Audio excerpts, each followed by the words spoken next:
Welcome, everybody. It's time once again for the next chapter with Charlie Hedges as he explores turning the page on his life and yours. Hey, Charlie. Hey, Paul. It's good to be here with you. As we will see in a bit, we have our guest today is special for a very special reason, but we'll bring that up in a bit later because our guest today is Dena Crowder. And she is on a mission to revolutionize world's relationship to power. As a speaker, writer, and transformational leader, she helps spiritually connected and highly creative game changers align their skills with their souls, uplift their projects, and answer their higher calling, all with an effort to shift the status quo. Today, Dena and I are going to talk about her truly brilliant observation of the two kinds of power. And I'm not giving away what we're going to talk about in the show, but we'll talk a lot about it in the show. And that is, her distinctions are, there's the power over and the power to. The first, the power over, is about control, while the other, the power to, is about service. Her work truly, folks, is paradigm shifting. When it comes to understanding power, Dena Crowder is the go-to resource. Her 2020 TEDx talk, The Power Is You, check this out, went viral and has been viewed by by almost 1 million people. That's amazing. So with that, let's bring on our guest, Dena Crowder. Welcome back to the next chapter with Charlie. Thank you. It's always great to be here. It feels like coming home. Well, it does feel like that's what I want to talk about. It is home. Oh, check this out. I was going through my records, and over the last 5 years, you have been on the show 5 times. Numbers. Do I get a prize? You do. Which is way to go. I love you. Is that a prize? Oh, thank you. Yeah, it is. And today is number 6. So you can guess how much, and the audience can guess how much I enjoy chatting with you about a host of subjects, including archetypes, the unconscious, inner power, and then in COVID, we talked about George Floyd and the issues of race, which is particularly important because you as a black woman offer insights so different than those of me as a white male. And I always learn so much about those sorts of issues with you because, Dena, with you I can have a dialogue. I don't have, I'm not shamed, or you understand both sides, and so you are just truly brilliant and so fun and so insightful. You are. I didn't write this here. I wrote it somewhere. You know what you're like? You're like an SNL host. The SNL hosts that always love to brag how many times they've hosted the show. Well, Dena gets to say 6. And the only person that has more than you as sort of a co-host is Terry Hershey, but he's really kind of like a co-host, and so he's been on several times. But as a genuine guest, you are number 6, most popular. How about that? I love it. 6 is a terrific number, except my number 6. Great. So before we get into our subject we're going to do power and archetypes, you know what I think might be fun, Dena? If you were to tell us just a bit about your recent pilgrimages in Europe, what did you do and what drove you to do such pilgrimages? Wow, what a way to start out, Charlie. A shock. You're a shock jock. Let's see here. Well, yes. Hello, listeners, and to Charlie's show. It's, as I said, great to be here always. And Charlie's referring to a recent pilgrimage to Italy. And he asked me, how did you decide to go to Italy? And what I told him is I got an inner impulse in meditation, and that is what led me to go, although I didn't know at the time why. And maybe about a month before I was to leave, it became clear that one of the reasons that I was going, you talked a lot about me and power there, Charlie, is to be in the epicenter of a place where many of our current modern Western ideas, especially here in America, about power came from, and that is Imperial Rome. So I went to the heart of that, and approaching the trip as a pilgrimage means that I don't show up like it's a vacation. I show up asking myself, okay, in my itinerary, what are the places I need to go? Maybe I need certain guides to take me, and what are the spiritual meditations or journaling that I need to do to really get the insight that qualify the trip as a pilgrimage.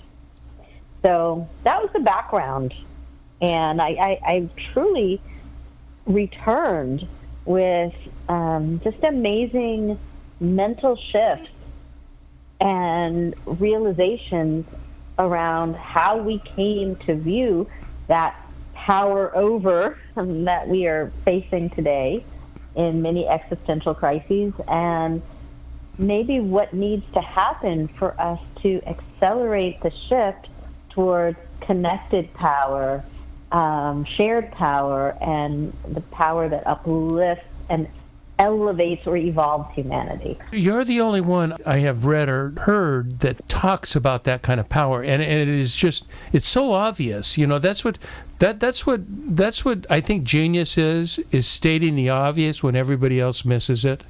It's not like you go, oh, that's interesting. You go, oh my goodness, that is true. How come I've never thought of that? And Rome, you're right. That was the epicenter of power. And what so many people don't know, because we've watched too many movies of famous actors being Roman leaders, but the Roman world was a terrible world. It was, there was poverty, there was people dying of malnutrition and dirty streets and no sewage and no water. And yet the Romans were able to maintain power for so long. How long, Dena? 1,000 years?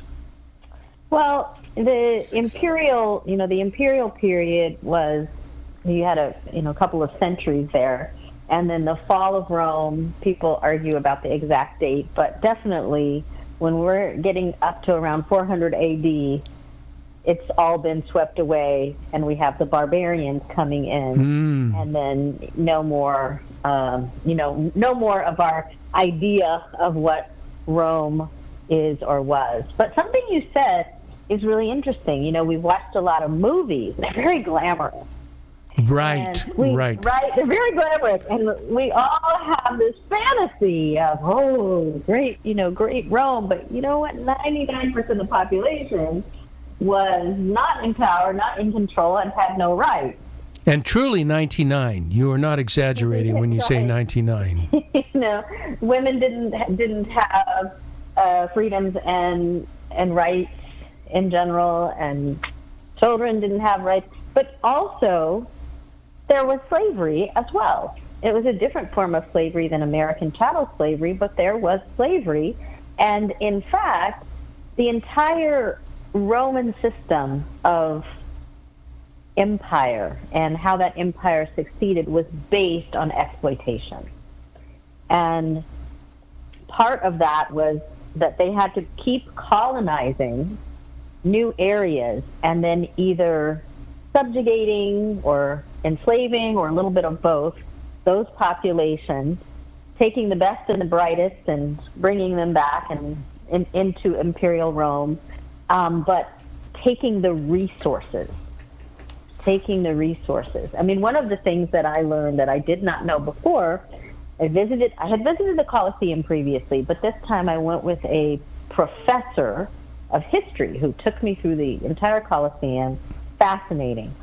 I learned that it is highly likely that the Colosseum was built by Jewish slaves, Never knew that. And that it was financed by money that was received when the Romans went and totally destroyed the Temple of Jerusalem, looted it, took the money. I mean, this is like really some like a lot of there's a lot of gold and silver and bronze in the temple. Yeah. You know, they looted Jerusalem, they looted the temple, they destroyed it, and then they took slaves. So they financed the building with the money they stole, and then the people they used as the labor. Kind of like a double whammy. Yeah. You know, and that's what I really want to get into as we talk, and that is, and I'll just barely allude to it, but it is the notion, our common notion of power as control. And your definition expands upon that so helpfully, and I want to get into it. So here's what I'm thinking, Dena.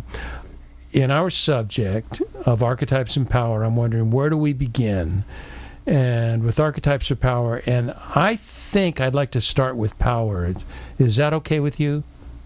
That is fine with me. Yeah. You know, now, I was thinking and I wrote that power is such a loaded word. You know, now, although the word power in our culture today may be fraught with so many socially negative perceptions, nevertheless, in many ways, it remains one of our highest goals. You know, as a culture, even people that don't like power, instead of trying to adjust power, want to become the powerful.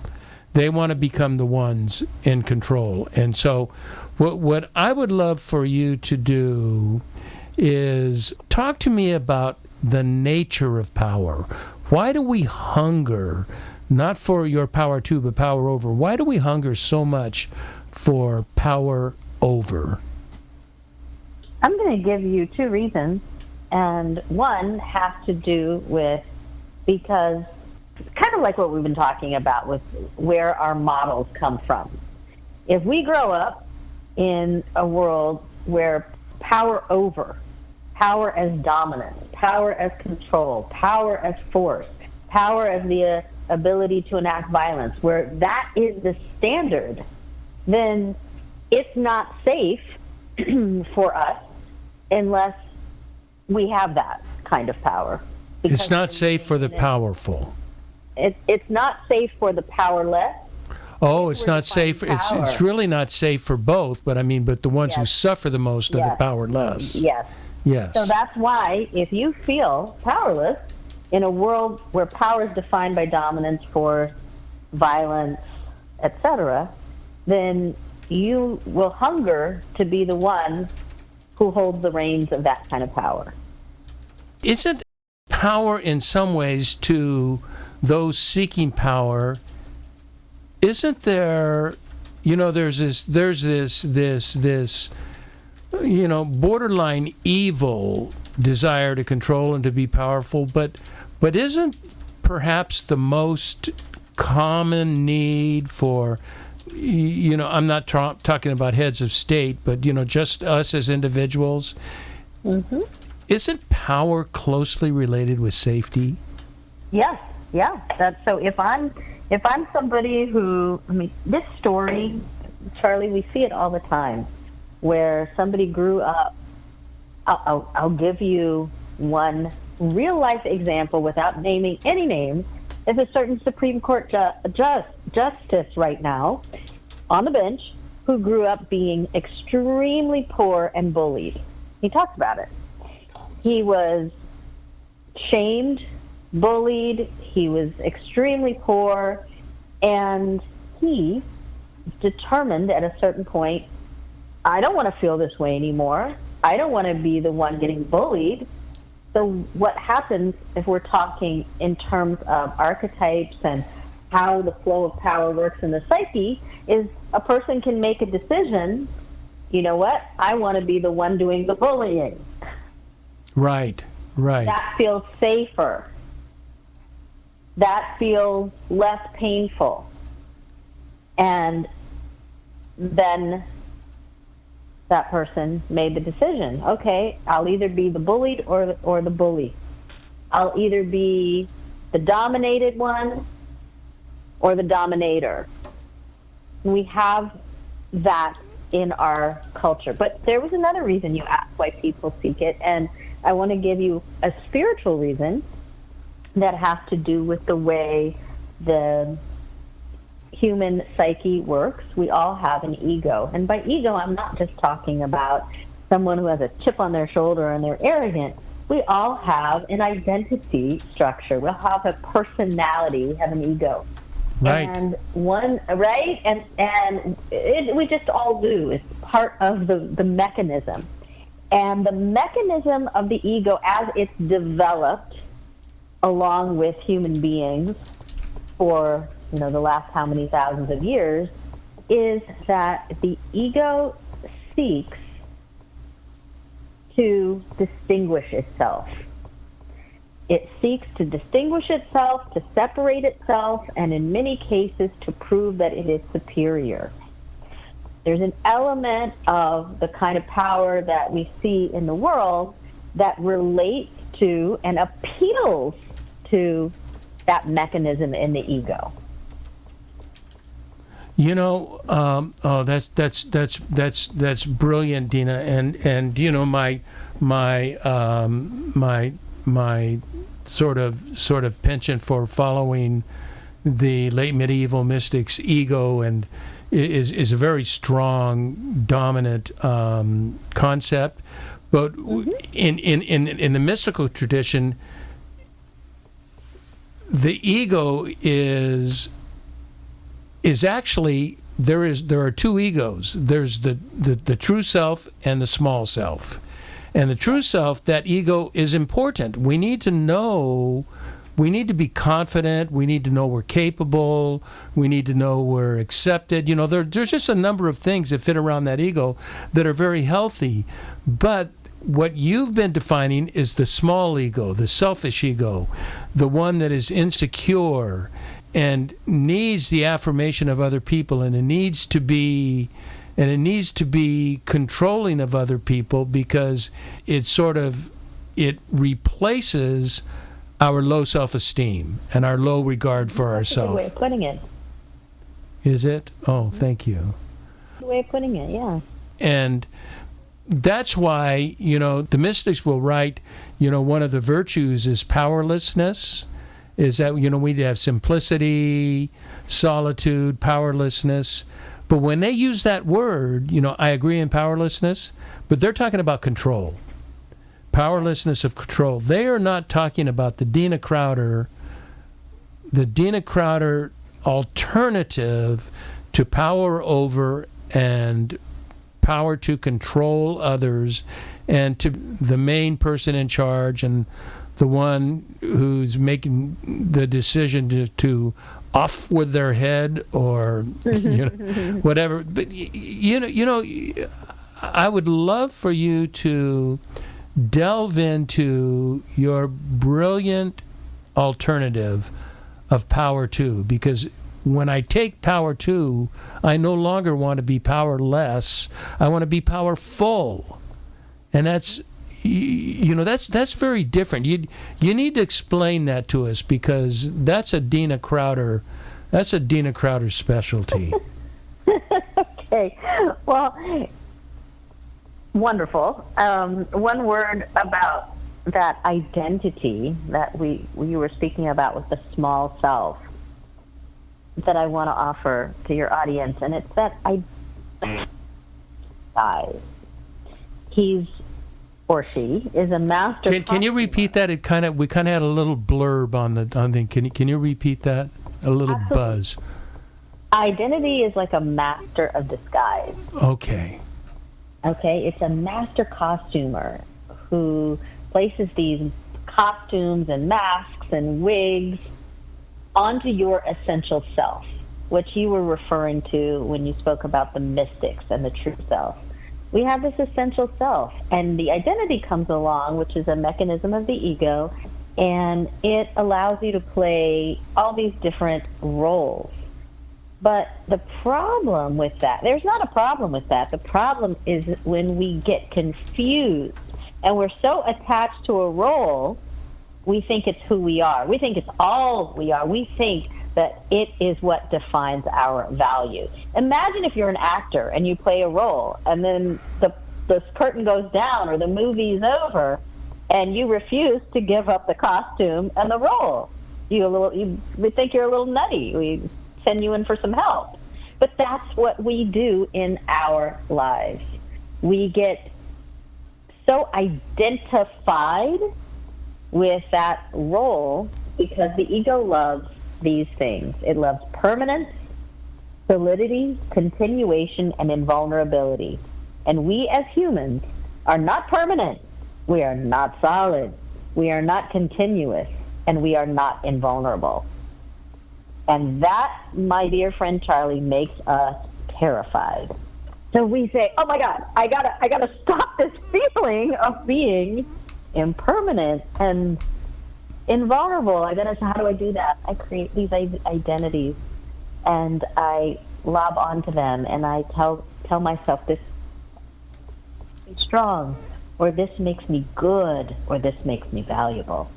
So I just wanted to offer that to your audience because we see that right now all the time in our personal lives, but also in our political situations. Some people are so, quote, identified with a label that they can't find their essential self if it bit them, because they've invested their entire value in this label. And let me tell you, I don't care what the label is, even if it's a, quote, good label, it's not correct, because your essential self is a divine self, and you're much greater than any rigid category. As you were talking, you reminded me of a Japanese concept, when you're talking about being permanent and, and things being perfect and all. And are you familiar with the Japanese thoughts on wabi-sabi? Just a tiny bit. You can... Oh, it's brilliant. And here's just, I just pulled it up online, and here's a quick definition, but there are 3 terms that really fit it. Wabi-sabi is Japanese view or thought on finding beauty in every aspect of imperfection in nature. Of imperfection. It is about the aesthetic of things in existence that are, check this out, imperfect, impermanent, and incomplete. And that is what is valued by the followers of wabi-sabi. I love that life is imperfect, it is impermanent, and it is incomplete. And when we accept that leaves an openness, a receptivity to beauty and joy, and seeing beauty and joy in the imperfect, in the incomplete, and in the impermanent, knowing that there is something beautiful about the transience, yet stability that is found in this. Does that strike you in any way? Yes. It's a very compatible concept with what we're speaking about. Really being able to be present to life and experience life, receive it and give from that deepest part of you to the deepest part of life. And that leads us to power. That leads us to power. Because I tell people personal power, you can gauge it by asking the following. Am I connected? Am I at cause? Am I at choice? Am I able to direct my energy and influence outcomes? Because when you are in the power, in the way that I speak about it, you have a sense of being connected to the essential self you and I are just referring to. You also have a sense of being connected to something larger than yourself. Right. So for some people that sounds like higher power or God or the universe or source or anything that's larger than we are. Anything larger than we are that is evolving us in a loving, wise, and compassionate manner. And then being at cause. Well, that's the opposite of being at effect, where you're just slapped upside the head like a bumper car, and you don't have the next one, which is the ability to, well, you don't have agency, and then the next one, which is you don't have the ability to choose. You don't have the ability to direct your resources and to influence outcomes. When you have those things on and poppin', as the young kids would say, then you truly feel the flow of your power.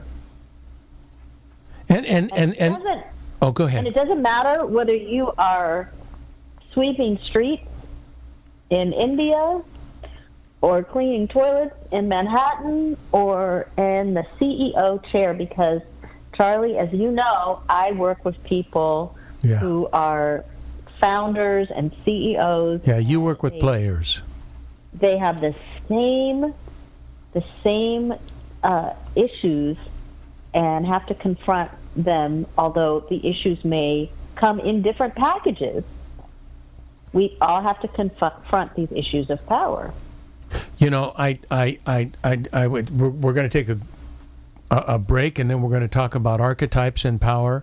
But I do want to stress this for our listeners to ponder over the break, and that is, I really want to emphasize this power over versus the power to, and that the power over obviously is control, but the power to is the power to influence, is to empower others. It's a power to do good. It's a power to be helpful and useful and generous and kind, and so moved by power to. So power to just is, one of the things that I cling to so often, and I want to thank you for that. And that's what we're going to get into after the break. Okay. All right, let's do it. Okay, let's break.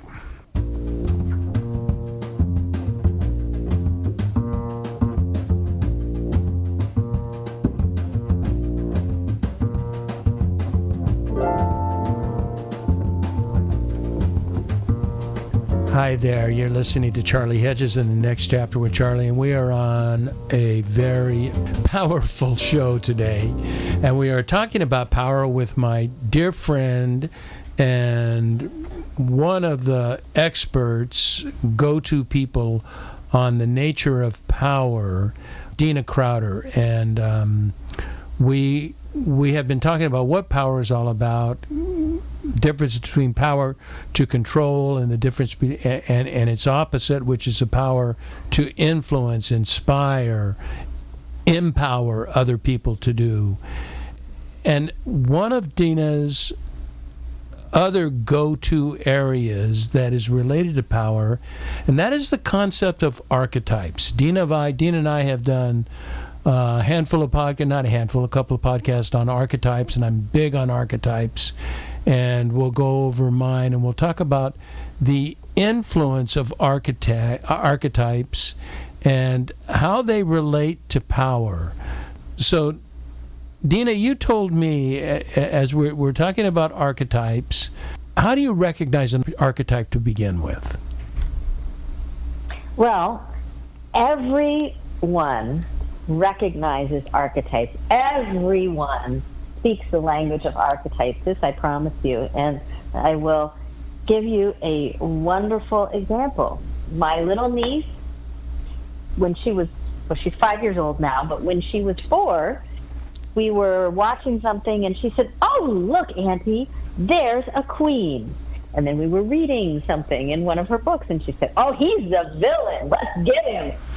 The language of archetypes, already so young. And let me tell you, and we've never related it to that. I mean, how many people relate that to an archetype? They just say that's sort of a character in a story or in a book. But this is a fundamental, universal, typically universal archetype. That's correct. It's a universal pattern that has been seen over centuries from across all cultures.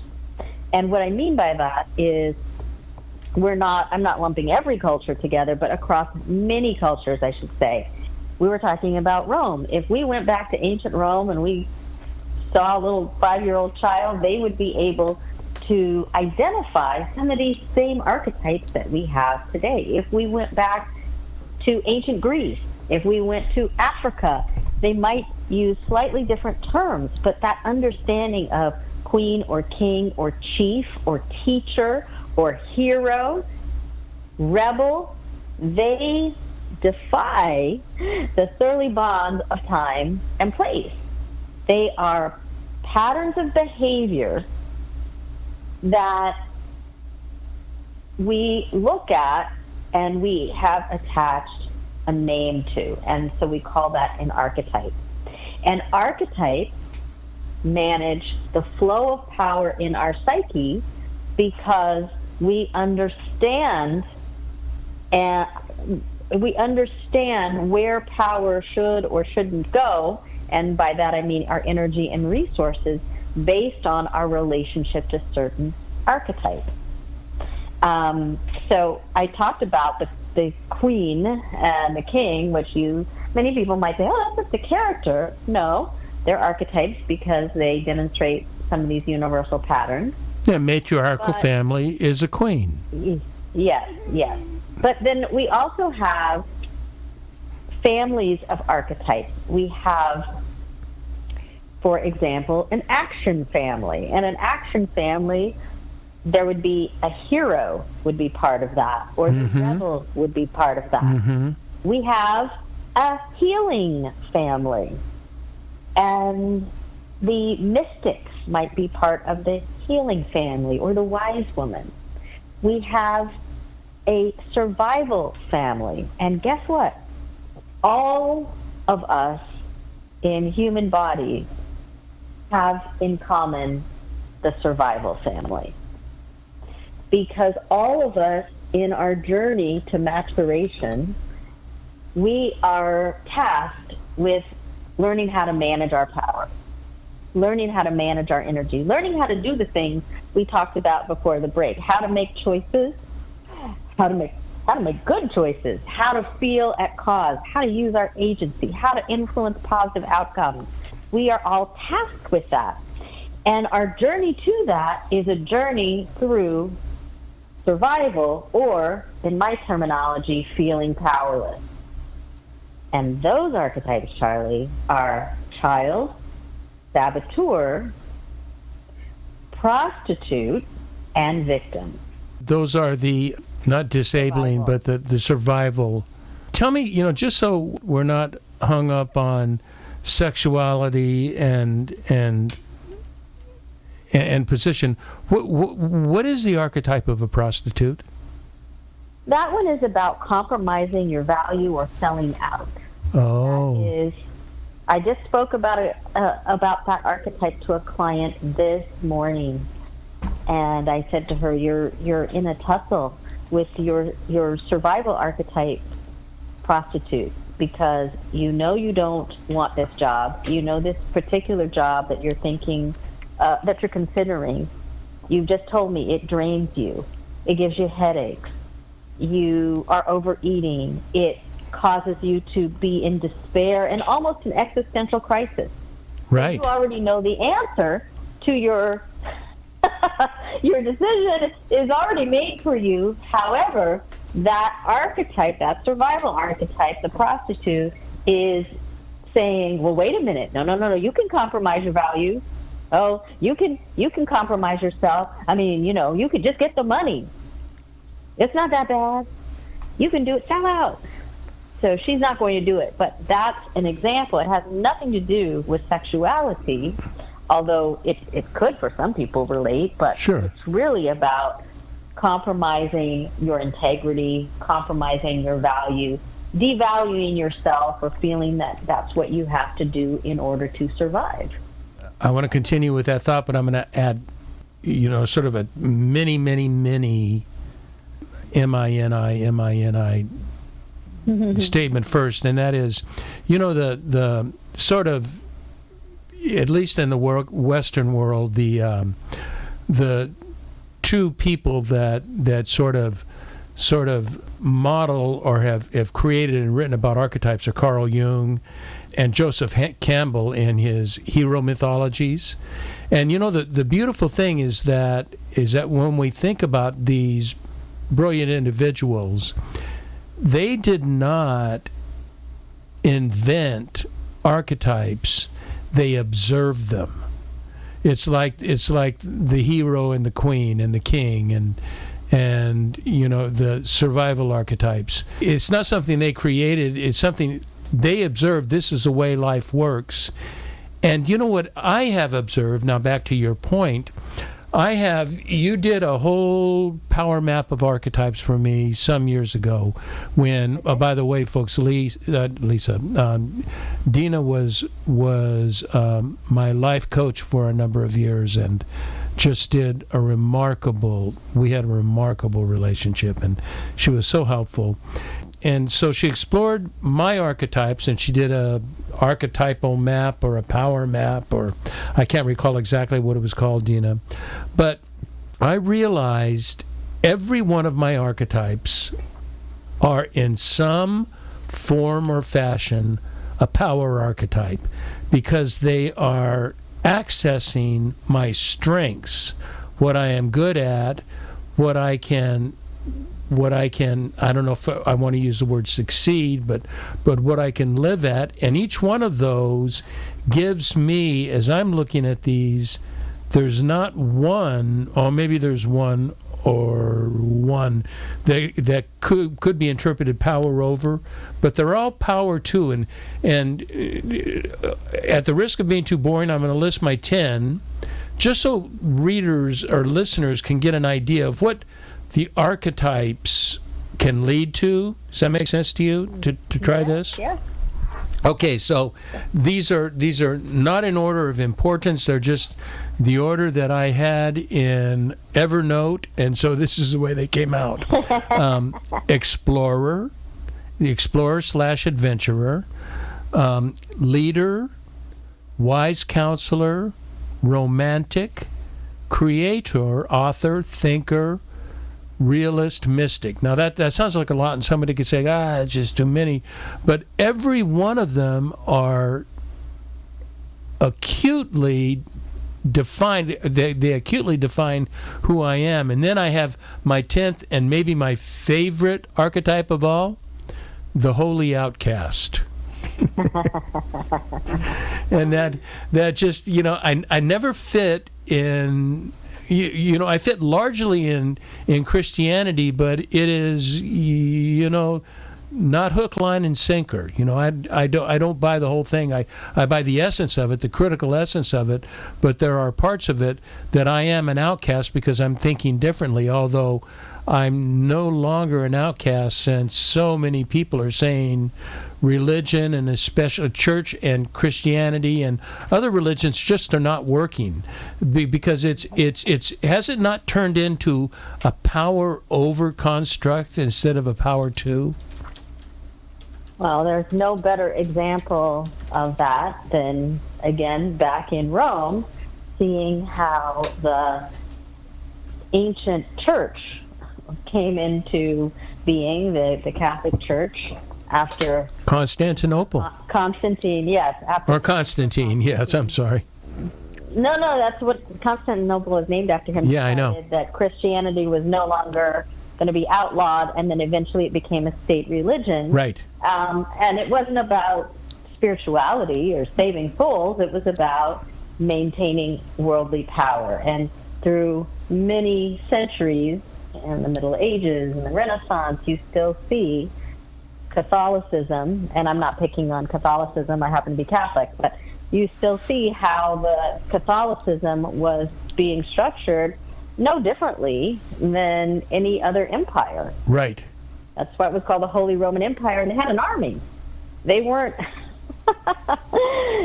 just ministering to people's souls. So yes, the power over, and that concept of what power is, that it's about worldly possessions, it's about force, it's about violence, it's about domination, it's about getting others to being able to subjugate others in some way, that idea is very old. And that's why we're grappling so much with it right now. And people are not able to recognize. That's why I work with power and work with archetypes, because once you can recognize what's happening, there's a possibility of making a change. Once you see that, oh, this is about my own power and me coming into power, me moving beyond living in reaction to survival and living from those archetypes into my own power, and then being able to connect to and contribute to others. That's really important. You know, there's a victim conversation, Charlie, right now, and you will hear from people that have various viewpoints, oh, the other side, they're victims. No, the other side, they're victims. It's everywhere. Then the victim conversation is really about, I am being done wrong. I am being done wrong, and my ability, my agency is being taken. And that needs to change. We have to shift from a victim conversation and I am owed and I've been done wrong and I'm powerless to, wait a minute, what am I supposed to do? What am I here to do to help things evolve? That's great insight. You know what occurred to me is that not the impetus for the American Revolution against England? Is that America felt victimized and felt under the control of the British and wanted to be in control of themselves and, to have their way rather than being controlled by a foreign country? Wasn't our country almost essentially founded on that principle? Yeah, they did something with the energy. They channeled it through into the revolutionary archetype, and then after that, tried to create something different.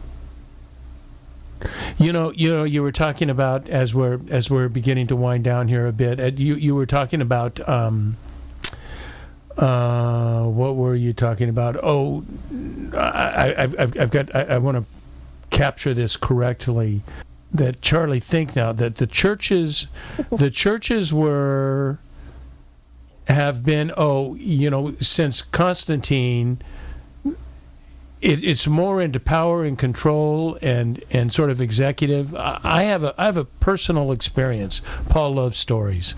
20 years ago, in the Episcopal Church, and I had been a member of this Episcopal Church for just a handful of years, half dozen years, and I was selected to be a member. Our rector, which is our senior minister in an Episcopal church, resigned, and we had to have a search committee to find a new rector. And I was, elected to be on the search committee. And my job as a writer, researcher, and doing what I do was to write a profile of our church, of St. Margaret's, and what we're all about, what we do. This was to send to potential candidates for the rector position. But when I defined the role, I was a handful of years out of ministry, back into business, back into working with CEOs, and I made the mistake of framing the role of the rector as a CEO, not as a pastor.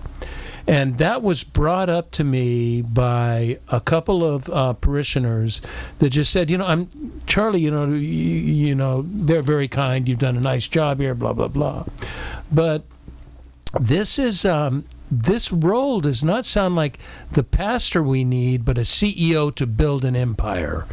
And I had to rewrite that. And that was, that was my influence of power in the world and thinking, and I came from a mega church that had 15,000 people.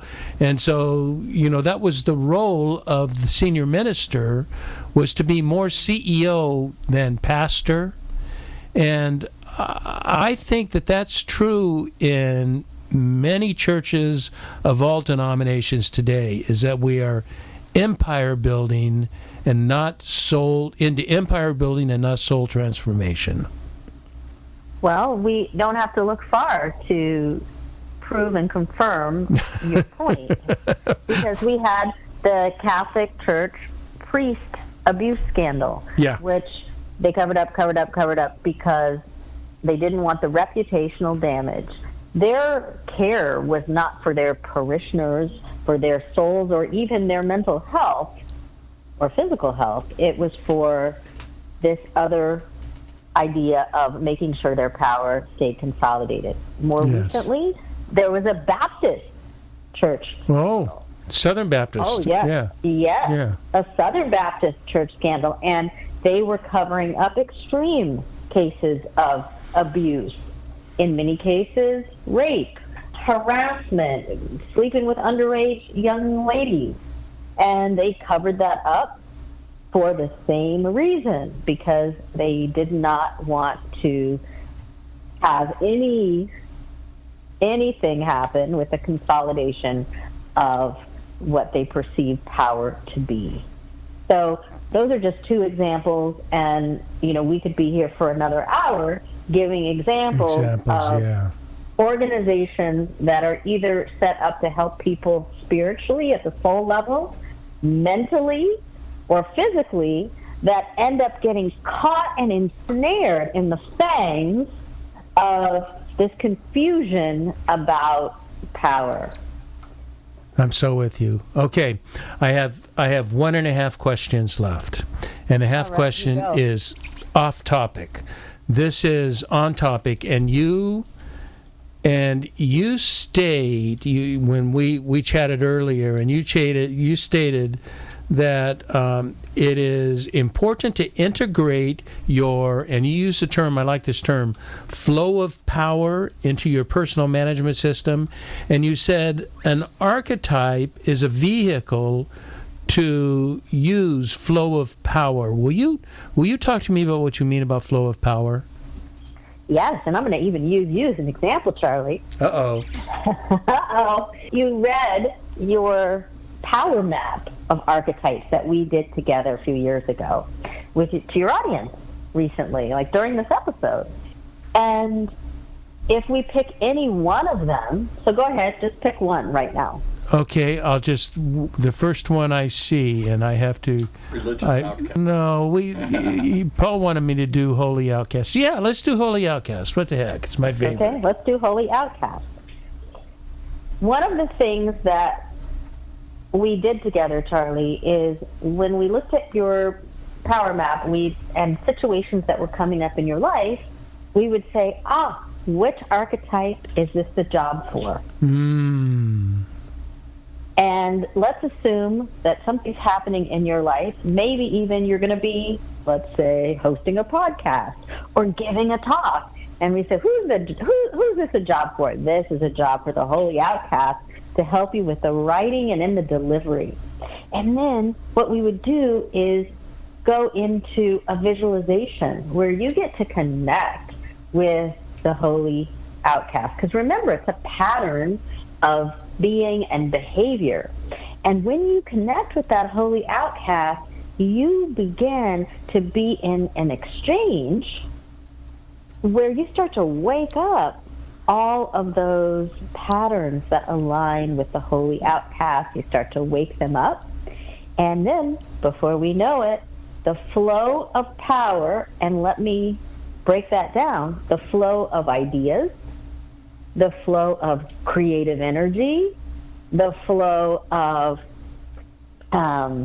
the flow of your emotional feelings, all of that starts moving in alignment with the Holy Outcast. And as you quoted or mentioned Joseph Campbell before, he has a phrase where he talks about the hero's journey, and he says, where we had thought to be alone, we will in fact be with all the world. So when you get in touch with, let's say, your holy outcast, and it starts moving and flowing in you, that's how you manage, that's one way that you manage the flow of power. And then you show up as a version of the holy outcast, your own unique version, but nonetheless, you're at one with all the holy outcasts from Jesus the Christ on down that have ever existed in all of time. It is so incredible talking to you, Dena. You just it's obviously you're researched in this, you're knowledge in this, you've written on this. I think, is your new book going to be about this? My book is called Spellbreaker, and it is about a new hero, or since I'm a lady, heroine's journey for our times, because we are all on a hero's journey, every one of us. That's why absolutely. We're here right now. Nobody's here to be a couch potato, to sit on the sidelines, to just have a house in the suburbs. We are all being called to get in power and answer the call of our own heroes or hero's journey. No matter what our position is, how, quote, high or low, we're here for a reason. I love that. Okay, so here's my question that has little to do with power and archetype. I can't believe I'm closing with something. It's Paul's going to be looking at me like, what are you doing? You don't do this on a show.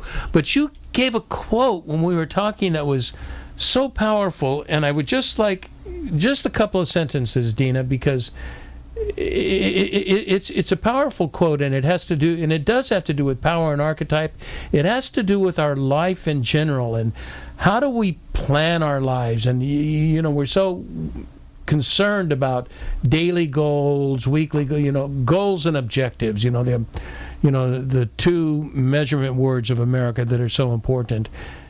And you said this quote that I just love: life brings you your curriculum to you every day.